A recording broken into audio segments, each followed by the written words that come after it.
and welcome YouTubers and Doctor Who fanatics once again to a top 10 video. The last one was top 10 Patrick Troughton stories revisited, but for this installment and for the top 10 week, it is starting off with Wednesday. All these top 10s will be recorded Tuesday they have, and I'm just scheduling my Wednesday, which is today, or what you're watching right now. It's the top 10 classic seasons.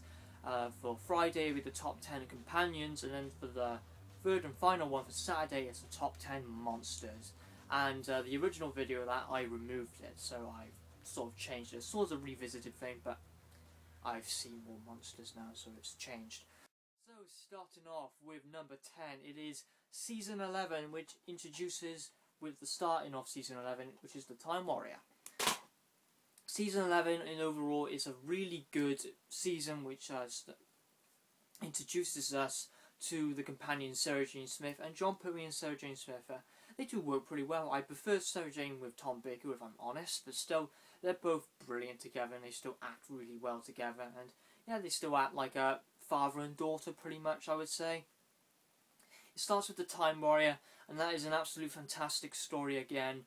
I will be reviewing probably the Bread of War box set soon, and yeah, Sontaran's brilliant on it, characters are brilliant on it.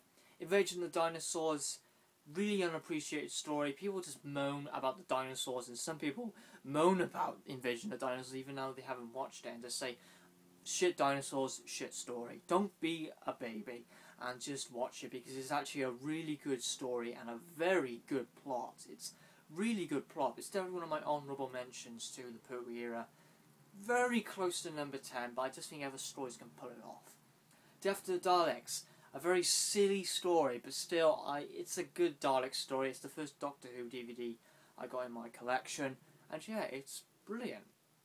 Yeah, Daleks are not the masters of the universe in it, as I stated in my review, but they're good. Monster of Peladon, unfortunately, the only stinker, I would say. I don't like any both of the Peladon stories, and I'm probably going to be flashing away from them for Big Finish as well. I find them so boring, I do. I don't like Curse of Peladon whatsoever. It's so boring in my opinion, and so dull. I just cannot watch the Peladon stories, and Monster is even longer, and it is so boring in my opinion. I just can't watch the Peladon stories. I know a lot of people can. I know Curse is a fan favourite, but I find it so overrated. And Monster of Peladon, which is not really that good with the fans, it's not brilliant in my opinion. Some scenes are good, but Ice Warriors are not that good in either. They're better in the 60s. Planet of the Spiders, a nice send-off to Jon Pertwee, just put everything smack bang into one story. And yeah, it's good. Not one of my favourites again, but good. Number 9, it is season 6, a Patrick Troughton season, and that introduces for season 6, not very well known, likeable story, The Dominators. No, it's not good at all, but still, I love Patrick Troughton. He's brilliant, and yeah, expect all his seasons to be on this list, because Patrick Troughton is my favourite Doctor of all time. He's just so brilliant. Season 6 introduces with The Dominators. I actually quite like it. It's not too bad. It's not one of my favourites, but still, I like it. I sort of like every Patrick Troughton story. I would say that's average, but I still like to watch it. Probably a 5.5 out of 10 I'll give it. Mind Robber, fairly overrated in my opinion. It's not as good as everyone says it to be, but part 1, 2 and 3 is brilliant, creepy and mysterious. Part 4 and 5 is silly and a bad direction to go to. The Invasion, such a classic story in my opinion, with a brilliant villain, main villain, and Cybermen as well. Take a little time to get into it, but still I think it's a thrilling, epic adventure for an 8-parter. The Crotons, a guilty pleasure of mine. Robert Holmes' first script. It's not the best, but still I love the Crotons. I really don't know why, but I do. It's a weird guilty pleasure of mine. The Seeds of Death, another really good Ice Warrior story. I do really enjoy it now. Sometimes I like it, but I don't like it. I think it depends on what sort of mood I'm in with the Seeds of Death. Space Pirates, Robert Holmes' Dark Horse, as I like to call it. It is a Dark Horse story. I think it's just a bit dull. Maybe it might work a little bit better if it actually existed, but the content and all the characters and the plot, it's really tiring. The War Games, a brilliant send-off to him, a brilliant 10 parts. I can watch it all in one go. I love it. Fantastic characterization, spot on direction, everything about the War Games is brilliant. Number 8 is Season 15, I believe so. Yeah, Season 15. And that introduces with Horror of Fan Rock. And again, I love Season 15 because it is, say, the era of Tom Baker and Leela, pretty much. And I love these two companions together. These two people together. They just work so well, in my opinion. The reason why I love Tom Baker and Louise Jameson together so much is because of Big Finish. And I've listened to Tom Baker's Season 3 all the way through. And I love it. It's so good to see these two characters build up, and especially with Leela's character development boosting up in Big Finish. And I do love Leela a lot. She's such a brilliant companion. Starting off with Horror Fan Rock, one of my dearest stories to me. The first Doctor Who story I ever watched. I've reviewed it not long ago, so you know. The Invisible Enemy. I haven't watched that one in a long time. It was on Daily Motion I watched it. It's okay, I would say. The Swarm works better on that Big Finish audio, Revenge of the Swarm, but Invisible Enemies are quite dull. It's also the introduction of, what was that? K9, that's it. I think Image of the Fendals next. Yes, it is. A very Hammer House of Horror sort of story. I've got it on VHS right over there.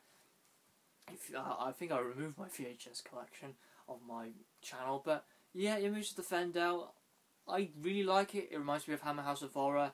Hammer House of Horror is one of my favourite franchises of all time, or series. It's brilliant. The Sunmakers, a very Blake 7 story, especially the backgrounds and the characters. It reminds me of like Blake 7 a little bit, which I do agree on. Robert Holmes' script on taxation, yeah, it's good. Underworld, the right bloody bad story. The only downer I would possibly say, it is awful. Script is awful, characters are awful, and the overall thing was awful. They did the whole thing in green screen. It's awful. Yeah, all I can say with that story is awful. It just explains the whole story. Invasion of Time, quite underrated, I would say. I do really enjoy it. Sontarans, they take a really while to be in there, and they don't look great. They just look like they've been infected for some sort of disease. They just don't look great. Number 7 on the list, we have Season 14. I don't have the Mask of Mandragora, but I have the next one after that one, and it is the Hand of Fear, so that'll just be like the starting point for my Season 14. Mask of Mandragora, I like it. I watched it on VHS. I got that on VHS as well, but it's all the way over there and I can't be bothered to get it. But yeah, Mask of Mandragora, I enjoy it. I think it's one of my dad's favourites, but yeah, I find it quite good. It's quite good. It again reminds me a little bit of Hammer House of Horror, but in a sort of sci-fi element way. Hand of Fear, the ending to Sarah Jane Smith. Brilliant it is, a brilliant send-off to her, but the story is rather lackluster. Probably the least favourite, to be honest, out of Season 14.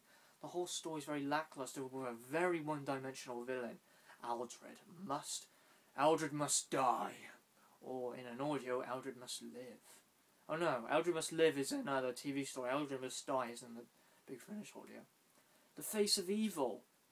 Brilliant story yet again, the introduction of Leela into Doctor Who. Really like it. I don't like the sci-fi element which enters into it. Near Part 3. Ugh.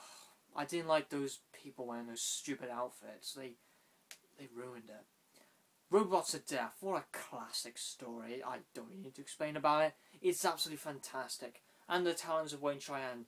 The ending to the Hinchcliffe Golden Era. And it's brilliant. Jago and Lightfoot, I absolutely love. They're brilliant. I'm planning to get their spin-off series, Jago and Lightfoot Series 1. I love Jago and Lightfoot. I listen to them on Mind Games and Justice of Joux, and they're brilliant. Just as a joke side, it's such a flipping good audio. Because it just works so well. Yeah, I love Towns of Wayne-Shire, it's brilliant. Number 6, it is Season 12. And again, this is the introduction of the Tom Baker era. And it does start with robots, and yeah, that's a good introduction to Tom Baker, it is. I really do enjoy it. It's quite funny, quite comedic, and quite a good story. I do like it. Ark in Space, love it. Absolutely love Ark in Space. I still got the original. I'm a bit old-fashioned, I would say, but special editions somehow don't appeal to me, really, to be honest. I don't really care about special features, if I'm honest, but I just get the story and just don't really care about the special features sometimes. But anyway, yeah, Ark in Space, I love the story, it's brilliant. The Wirren, I love the Wirren, they're so good monsters. Sontaran Experiment gets rather overshadowed by Ark in Space and Genesis, but yeah, again, it's a good story. Genesis of the Daleks, a brilliant Dalek story, I do really enjoy it. It's absolutely fantastic. Revenge of the Cybermen, I got on VHS. It's good. Yeah, it's not bad at all. Number 5, Season 5. Yes, that's a good number to give that one. Season 5 is brilliant. I absolutely love Season 5. It's really where the Doctor, Jamie and Victoria's era, I would say. And it's like Patrick Troughton's family, son and daughter pretty much. And I think they're my favourite 60s gang, I would say. Brother and sister with Jamie and Victoria, and father with Patrick Troughton. They just remind me of a big family, they do. Tomb of the Cybermen, which I just put over there. It's a magnificent story, sort of overrated. It's not as good as everyone says it is. Part 1 and 2 brings mystery and really tight atmosphere as well. Very thick atmosphere. The Abominable Snowmen, again, a very good Yeti story. It should really exist on video. It's quite of a shame it's missing because it's rather tedious on audio, and the Yetis are rather cute in it. You can just give them a hug. But yeah, I love the Yetis, they work really well, but it's sort of convoluted on audio. The Ice Warriors, unfortunately, the stinker. It stinks. I don't really like the Ice Warriors, really. No, I don't really like it. Quite some negatives in it. I don't like Victoria in that story whatsoever. She is as dumb as ever. She screams in an ice cavern, which I just do a face plant to that. Probably the most dumbest thing ever to do. Lucky that the ice collapsed on an ice warrior, not herself. Common knowledge she does not have in that story. The Enemy of the World, brilliant story. Really like it. I do really enjoy Enemy of the World. Yeah, it's not really like a sci-fi story, but still, it's a very unique story to Patrick Troughton, playing multiple roles. The Web of Fear, fantastic Yeti story. I've always loved the Web of Fear on audio. It was a very popular story on when it was lost as well. Loads of people really wanted to see the Web of Fear, and when the Web of Fear is now recovered, it literally punches Abominable Snowman completely away. And yeah, Web of Fear is really good. It is so fantastic. I do prefer its sequel to its predecessor, The Abominable Snowman, but I think the Web of Fear scratches it with its location filming, his characters, and the Yetis themselves, to be honest. They look more creepier, and for some reason the Abominable Snowman, they have really fat legs. But yeah, I prefer in the Abominable, the Web of Fear, they just act more tougher, I would say, and they just act better. Fury from the Deep is so good. And then one of my favourite Patrick Troughton stories ever. It's so good, so creepy, so atmospheric. Definitely listening on audio. My ears nearly died to listen to that story because Victoria screams so loud in it. And The Wheel in Space. Again, it's quite good. Not one of my favourites, but still, it's pretty good story. Probably a 7 out of 10. I do enjoy it.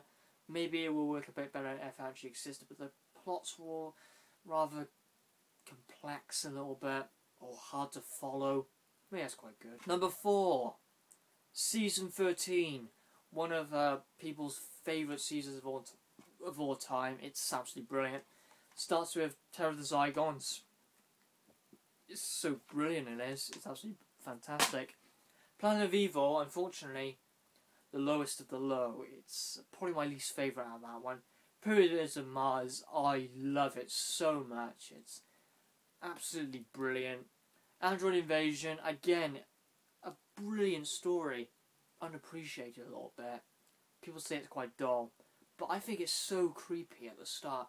A completely abandoned village, and then these people acting, when they go into the bar, there's these people acting extremely weird, and they just stare at you blankly with their faces. On original transmission, that would be flipping terrifying. The Brain of Morbius, again, a very good story, which I do enjoy. And The Seeds of Doom, again, a fantastic story where they have low production values with money, but still it works so brilliantly. Number 3, Season 8. I absolutely love Season 8. Some people do like to say it's not their favourites because the mask is in every single episode, but that's what I like about Season 8, to be honest, because the mask is in every other story. Terror of the Autons is a nice story, I would say. It's a very good one. It's the introduction of Joe Grant and Roger Delgado as the Master.